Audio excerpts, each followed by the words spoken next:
नमस्कार विद्यार्थी मित्रमैत्रिणींनो.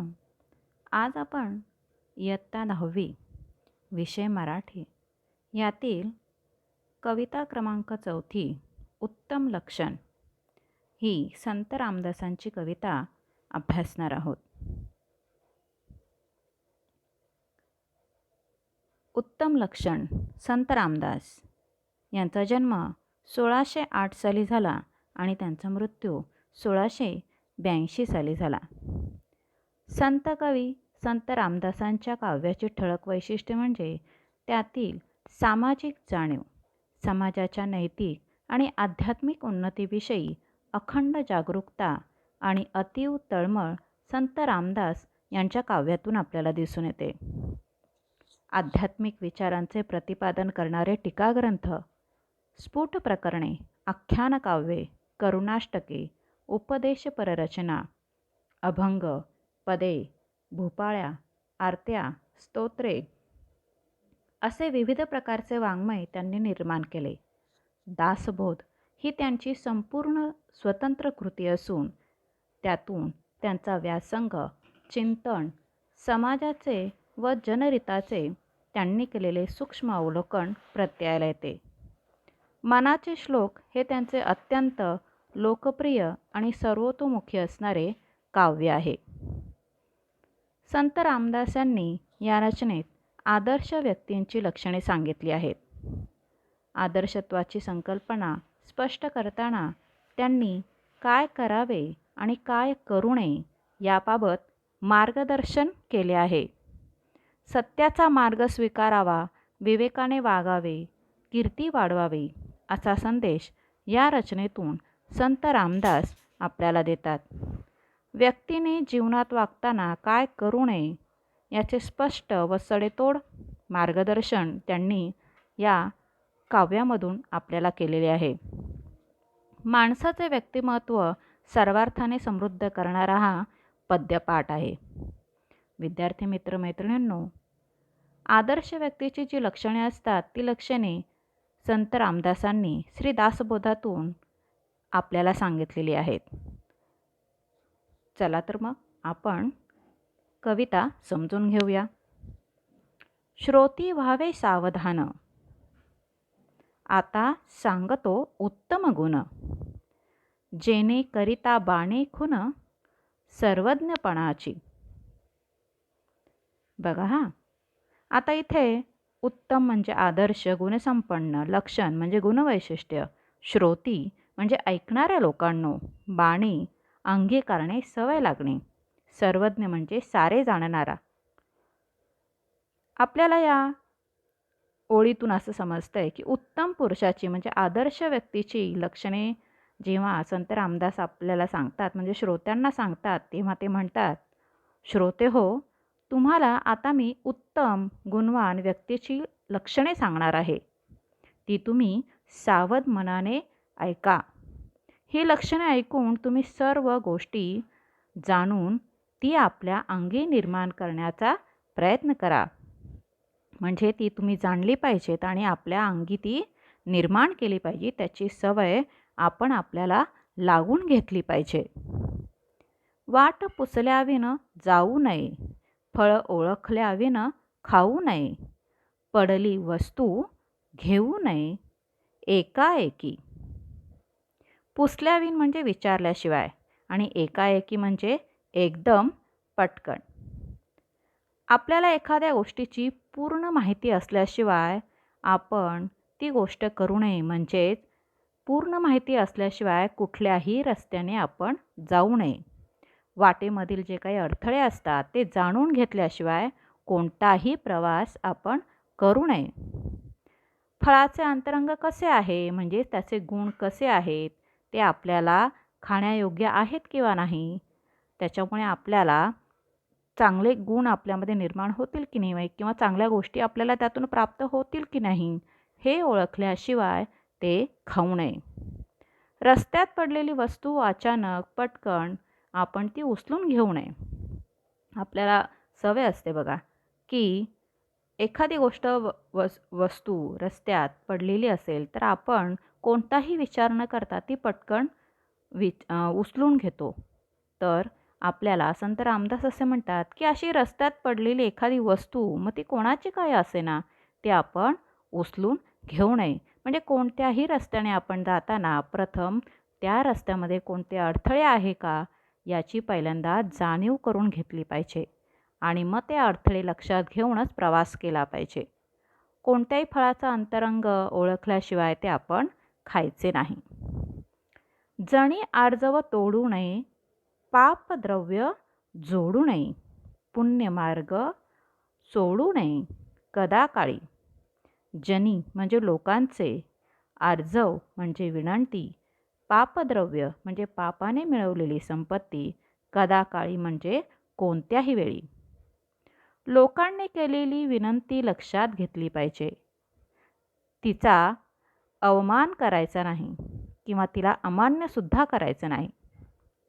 पाप किंवा कपट करून मिळवलेल्या संपत्तीचा साठा आपण करायचा नाही, कारण की अशी संपत्ती आपल्याजवळ दीर्घकाळ टिकत नाही आणि तिचे चांगले फळसुद्धा आपल्याला मिळत नाही.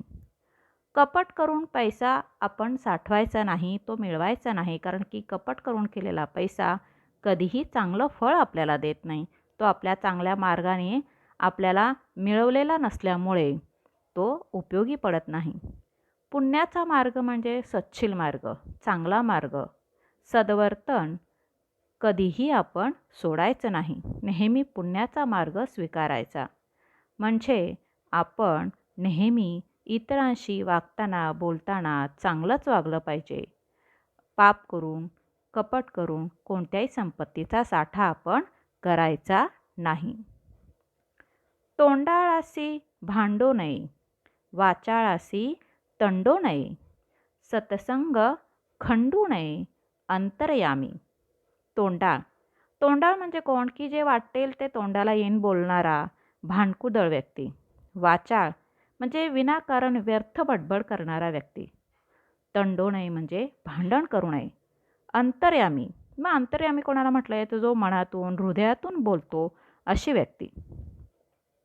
जी तोंडाळ भांडकुदळ व्यक्ती असते त्या व्यक्तीशी कधीही आपण भांडण करू नये की त्याच्याशी वाद करण्यामध्ये आपला वेळ वाया घालू नये.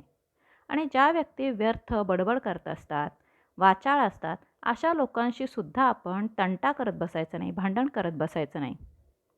सज्जनांची संगत कधी मध्येच सोडायची नाही. सज्जन लोक नेहमी चांगल्या मार्गानेच जात असतात, म्हणून अशा लोकांची संगत आपण कधीही सोडायची नाही, हे कायम लक्षात ठेवायचं. मनापासून झालेली संतांची मैत्री कधीही सोडायची नाही, कारण की संत लोक हे नेहमी सत्मार्गानेच जाणारे असतात. चांगल्याच गोष्टी ते आपल्याला शिकवणारे असतात, त्यांचे विचार ते सुद्धा चांगले असतात. त्यामुळे नेहमी त्यांच्याशीच मैत्री आपण धरावी.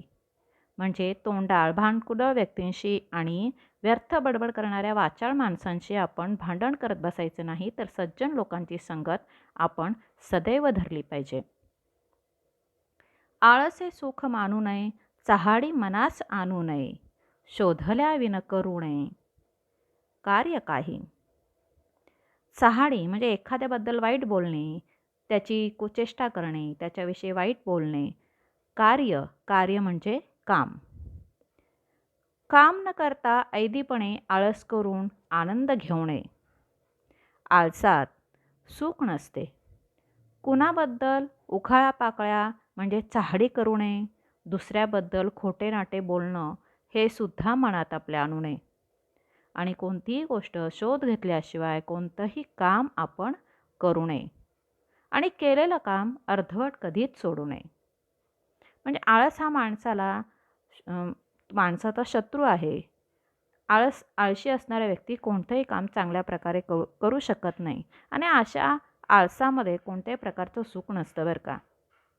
कोणाबद्दल आपण चहाडी करायची नाही, वाईट बोलायचं नाही, दुसऱ्याबद्दल खोटं नाटं मनातसुद्धा आणायचं नाही. संपूर्ण शोध घेतल्याशिवाय आपण कोणतंही काम करायचं नाही. म्हणजेच कोणतंही काम आपण अर्धवट सोडायचं नाही. सभेमध्ये लाजू नये, बाष्कळपणे बोलू नये, पैज होड घालू नये काही केल्या. सभा म्हणजे समूहाची बैठक, बाष्कळपणा म्हणजे बालिशपणा आणि पैज म्हणजे स्पर्धा, शर्यत. सभेमध्ये समूहाच्या बैठकीमध्ये बोलताना लाजू नये, मूर्ख, दुर्बळ किंवा शांत बसू नये. आपल्याला जे बोलायचं आहे ते आपण स्पष्ट, मोकळेपणाने बोललं पाहिजे. पण बोलताना हे सुद्धा लक्षात ठेवलं पाहिजे की आपलं बोलणं हे बालिशपणाचं असू नये. बाष्कळ बडबड तर अजिबातच करायचे नाही, कारण की त्याच्यामुळे सभेमध्ये लोकांना आपण जे बोलतो ते समजत नाही आणि काहीतरीच बोलतो आहे, काहीतरीच चाललं आहे, असं लोकांना वाटायला लागतं. बाष्कळ बडबड करायची नाही. कोणत्याही प्रकारची पैज, शर्यत आपण लावायची नाही. कुणाशीही स्पर्धा करायची नाही. कारण की आपण जेव्हा दुसऱ्याशी स्पर्धा करायला लागतो ना, त्यावेळेस आपण नुसतं स्पर्धेमध्ये सहभागी होत असतो. त्यातून आपण कोणत्याही प्रकारचा आनंद स्वतःसाठी निर्माण करत नाही. कोणाचा उपकार घेऊ नये, घेतला तरी राखू नये.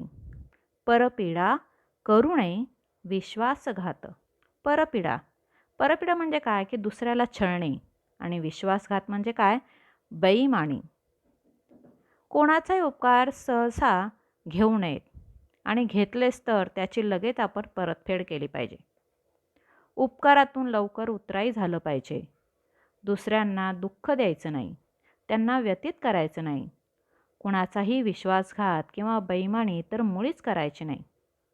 बघा, कोणाचे आपण उपकार घेतले की आपल्याला कायम त्याच्या उपकाराखाली राहावं लागतं, आणि घेतला तरी आपण लगेच त्याची परतफेड केली पाहिजे.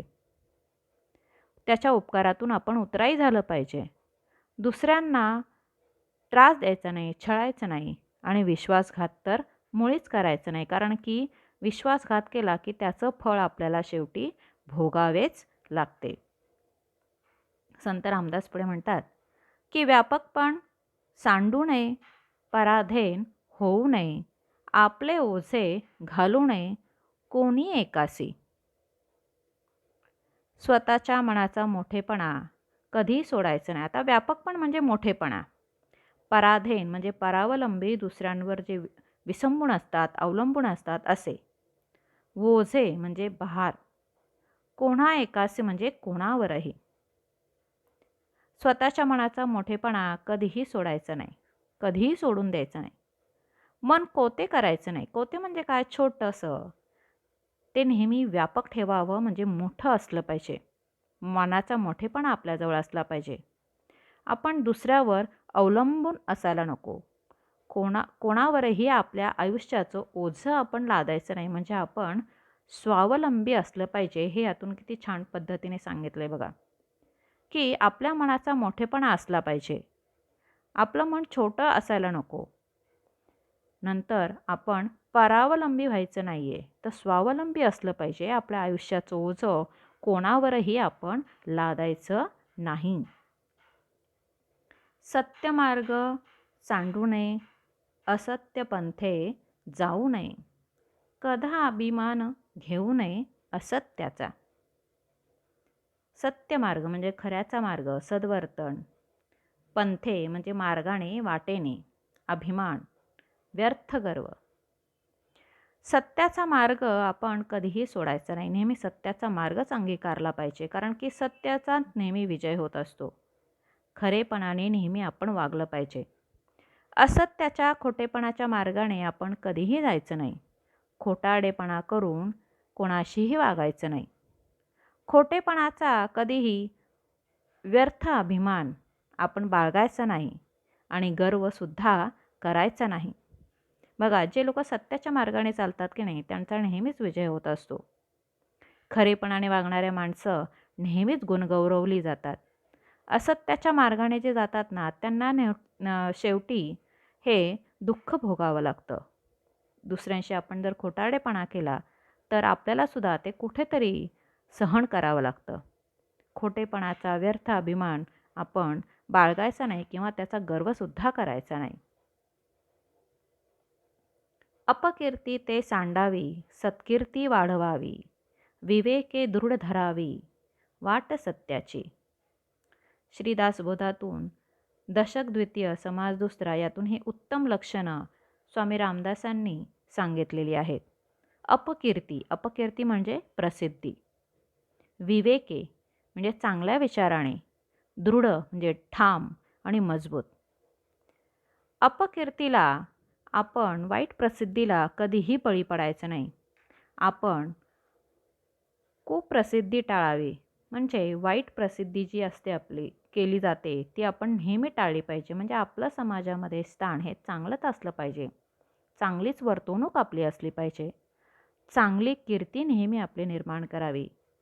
चांगल्या प्रकारे प्रसिद्ध झालं पाहिजे. चांगल्या प्रकारे लोकांनी आपला नावलौकिक वाढवला पाहिजे. सारासार विचाराने, विवेकाने वर्तन करून सत्य मार्ग आपण स्वीकारला पाहिजे. म्हणजे जे लोक अपकीर्तीला बळी पडतात त्यांचं नेहमी नुकसानच होत असतं. कुप्रसिद्धी असेल तर कोणीही त्यांना चांगली वागणूक देत नाही. त्यासाठी आपण आपली चांगली कीर्ती वाढवली पाहिजे आणि या चांगल्या कीर्तीमुळेच प्रसिद्ध झालं पाहिजे. सारासार विचार आपण केला पाहिजे आणि विवेकानेच वर्तन केलं पाहिजे. म्हणजे चांगल्या वागणुकीचंच वर्तन आपलं असलं पाहिजे आणि या चांगल्या वागणुकीमुळेच आपल्याला सत्य मार्ग स्वीकारता येतो. विद्यार्थी मित्रमैत्रिणींनो, अशा प्रकारे स्वामी रामदासांनी श्री दासबोधामध्ये आपल्याला गुणसंपन्न आदर्श व्यक्तीची लक्षणे सांगितलेली आहेत आणि ही जीवन जगताना आपण काय करायचं, काय करू नये अतिशय सुंदर आपल्याला यात समजावून सांगितलेलं आहे. आणि याच्यामुळेच व्यक्तीचं चांगलं व्यक्तिमत्व घडण्यासाठी त्याचा उपयोग होणार आहे. नक्कीच ही कविता, उत्तम लक्षण ही कविता तुम्हाला समजली असेल. धन्यवाद.